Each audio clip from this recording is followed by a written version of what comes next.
Well, sa totoo, yung ganyang klaseng player talagang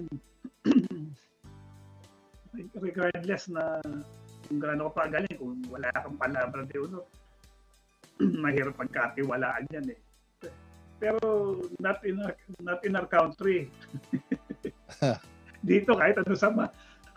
sorry. Dito kahit ganong kahit pangit ka deal niyan eh. Pag nakita nilang bakante yan, kakalabitin din yan. Di ba? Walang hindi ano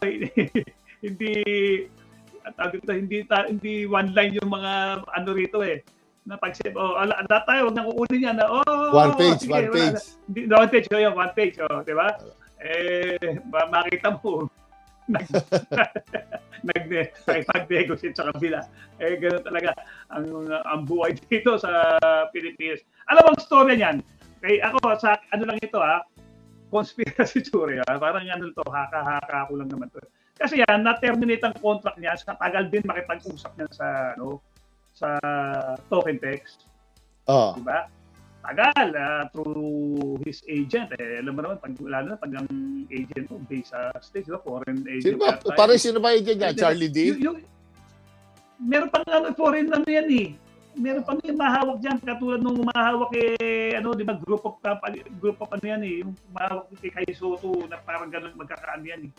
Medyo foreign ano yan. Dito siguro si Charlie ang ano niya, pero meron pang isang ano ron.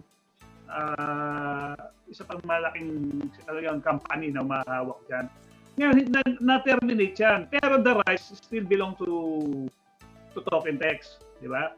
Ngayon, siguro, ang ginawa niyan, dahil wala yun, nag-explore ng other options yan.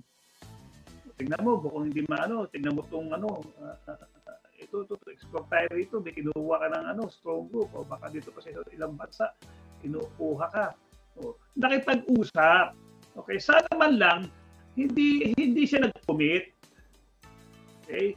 Nag-commit siya naibigay na nga, na-reveal na nga yung terms sa kanya is going to receive for 1 month $18,000 Di ba? Tapos may mga bonuses pa, tapos may plane ticket pa from LA to Manila, Manila to Dubai, then Dubai, pagkatapos ng liga, balik sa LA.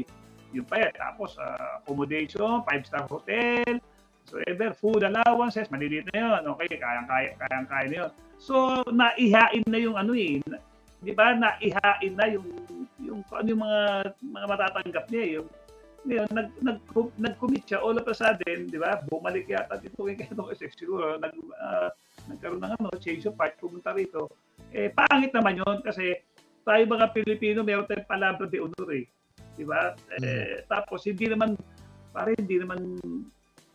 ang kinakasakit ni SGA, hindi naman kami parang inter-barangay team na gaganyanin mo. Medyo rin kami, di ba? Pare yung SGA, di ba? Pagdating sa PBA, yung conversion sa kanila, anak ni Mr. Frank Lau, si Jacob Lau ang manager yata doon, di ba? So, meron din ganung kumbaga, ba't mo naman kami ginaganon, parang hindi maganda na babastusan. Okay? Yung mga ganun kasing attitude, baka dapat tinuturuan ng leksyon yan Kaya lang, sa anong paraan? Considering ang kultura natin sa Pilipinas, nabagay ito, hindi naman one page lahat. Baka nasa ibang team na yan. Kumbaga sa minsan boycott natin itong produkto to. Sige, boycott natin. Bakit mo? Kinakain nila yung produkto. Di ba? Di ba? May gano'n kasi, let's face it, si Mikey Williams naman, A1 player. Magaling. Na pag napunta sa team mo, para kami, rito, may MVP talaga napakalakas ng kumpiyansa ng batang to. Ang court sense, court vision, court awareness, superb. Di ba? Napakagaling.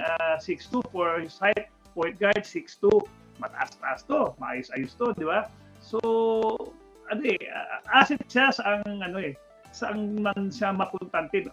Bakit mo ba naman kukunin si Mikey Williams kung may Dwight Howard ka na, Blatch ka na, may Robertson ka pa, at may medyo magagaling na mga amateur standouts.